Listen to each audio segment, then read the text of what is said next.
Scene మారుతోంది. క్రమంగా రకరకాలైనటువంటి విచిత్ర పరిణామాలు చోటు చేసుకున్నాయి. ఆర్టిఫిషియల్ ఇంటెలిజెన్స్ మొన్నటిదాకా ఒక గొప్పది, డబ్బులు పెరిగిపోతాయి, లక్షల నుంచి కోట్లలోకి వెళ్ళిపోయింది అన్న స్టేజ్ నుంచి ఇదొక బబుల్ పగిలింది. తాజాగా మైక్రోసాఫ్టోళ్ళు ఓపెన్ ఏఐకి $13 బిలియన్ ఇచ్చారు.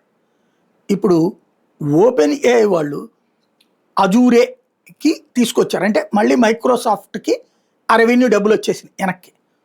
అది వాడుకున్నందుకు గాను మైక్రోసాఫ్ట్ బుక్ చేసుకున్నటువంటి దానికి మైక్రోసాఫ్ట్ బుక్ చేసుకున్నందుకు రివర్స్ వచ్చినాయి. అట్లాగే Amazon and Google same type అనమాట. ఆంథ్రోపిక్‌కి వాళ్ళు భారీ ఎత్తున డబ్బులిస్తే ఇప్పుడు వెనక్కి డబ్బులు వచ్చినాయి అనమాట వేరే పేరుతో.